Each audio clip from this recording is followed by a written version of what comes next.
बिस्मिल्लाहिर्रहमानिर्रहीम। अल्लाह के हुज़ूर दुआ है कि आप सब को अपनी आफ़ियत के साए में रखे, आप सब की जायज़ मुरादें अल्लाह ताला पूरी फ़रमाए।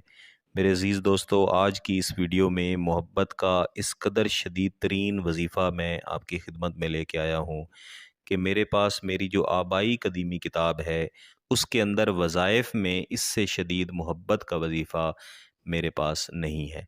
मेरा ये ज़ाती तौर पे आज़मूदा है, बार बार इस्तेमाल किया है, करवाया है, और महबूब के दिल में इस कदर मोहब्बत पैदा कर देता है कि चाहे सामने वाला आपका जानी दुश्मन ही क्यों ना हो, वो ख़ुद आके आपके सामने हाथ जोड़ के ना सिर्फ माफ़ी मांगता है बल्कि मोहब्बत का इजहार करता है।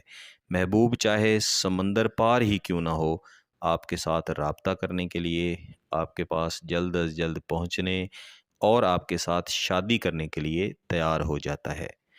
बुज़ुर्गों ने इस वजीफ़े को महबूब को कैद करने का वजीफ़ा भी बताया है। यानी जब आपने ये वजीफ़ा पढ़ना है तो आपने यही तसव्वुर रखना है कि आपका जो महबूब है आप उसको कैद कर रहे हैं, या आपका जो महबूब है आप उसको अपनी मुट्ठी के अंदर बंद कर रहे हैं।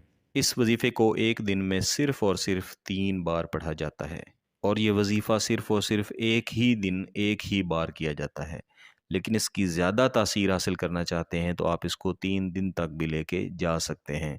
लेकिन ऐसी सूरत में इसके असरात इतने शदीद हो सकते हैं कि महबूब के दिमाग पर इसका असर हो। इसलिए मेरा ये आपको मशवरा है कि जब आप ये वजीफ़ा करें तो सिर्फ़ एक बार करें, और उसके बाद 1 से 2 दिन सब्र करें, देखें, और उसके बाद फिर फ़ैसला करें कि आपने दोबारा ये वजीफ़ा करना है या नहीं करना।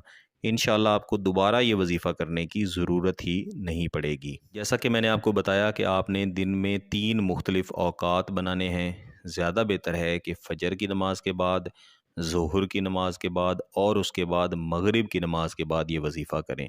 लेकिन आप अपनी मर्ज़ी के भी 3 औक़ात बना सकते हैं। एक वक्त से दूसरे वक्त के दरमियान कम अज़ कम 1 घंटे का फ़र्क ज़रूर रखें, और वजीफ़ा करने का जो वक्त है वो ज़वाल का वक्त हरगिज़ नहीं होना चाहिए। आपने पाक साफ़ बावुज़ू होके किसी भी ऐसी जगह पे जाके खड़े होना है जहाँ पे कोई आपको डिस्टर्ब ना करे, जहाँ पे लोगों का गुज़र बसर ना हो। जब आप ये वजीफ़ा कर रहे हों तब आपको कोई मुखातिब ना करे। हाथ में तस्बीह पकड़ें, महबूब के घर की तरफ अपना चेहरा करें।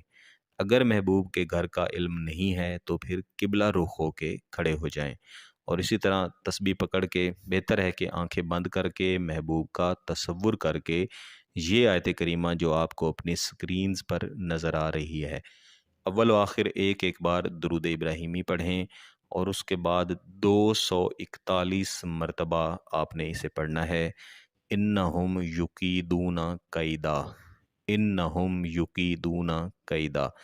और जब आप ये पढ़ रहे हों तो आपका तसव्वुर यही रहना चाहिए कि आपकी जो मोहब्बत है वो महबूब के दिल में भरी जा रही है, और इस आयत करीमा की बरकत से जो आपका महबूब है वो ख़ुद को आपकी कैद में दे रहा है, और ख़ुद कह रहा है कि आज से मैं इस शख्स का मुकीद हूँ, जहाँ मुझे हुक्म करेगा मैं वहाँ पे जाऊँगा। मेरे अज़ीज़ों, ये इंतहाई शदीद और ताकतवर अमल है। जैसा कि मैंने आपको बताया कि बार बार पढ़ने से महबूब के दिमाग पे भी इसका असर हो सकता है। जब आप इसकी पढ़ाई मुकम्मल कर लेंगे तो 3 से 4 घंटों के बाद ही इसके जो असरात हैं वो आपको मिलना शुरू हो जाएंगे, और मज़ीद जब 1 से 2 दिन गुजरेंगे तो तीसरे से चौथे दिन तक आप खुद हैरान होंगे कि ये वही शख्स है जो एक दिन पहले तक मेरे साथ नफ़रत करता था, और अब वही शख्स मेरे से हाथ जोड़ के माफ़ियाँ मांग रहा है। इसको सिर्फ़ और सिर्फ जायज़ मकसद के लिए किया जाता है, और अगर आपका मकसद जायज़ है तो ही आपको इसकी इजाज़त है। ये वजीफ़ा मुकम्मल कर लेने के बाद किसी न किसी गरीब को अल्लाह के रस्ते में कुछ न कुछ खैरात ज़रूर दे दें। बुज़ुर्ग वैसे फ़रमाया करते थे कि बेहतर है कि खैरात इस सूरत में दें कि किसी मस्कीन को एक वक्त का खाना आप खिलाएं, या एक वक्त के खाने के बराबर जो रकम है वो उसको सदका के तौर पे दें। ऐसा सदका करने के कई फ़ायदे होते हैं, जिसमें से एक फ़ायदा ये है कि अगर वजीफ़े की कोई कमी बेशी रह गई हो तो वो अल्लाह ताला पूरी फरमा देते हैं। अगर आपको किसी बात की समझ ना आए तो मुझे व्हाट्सएप कर सकते हैं। बहुत बहुत शुक्रिया। अल्लाह हाफ़िज़।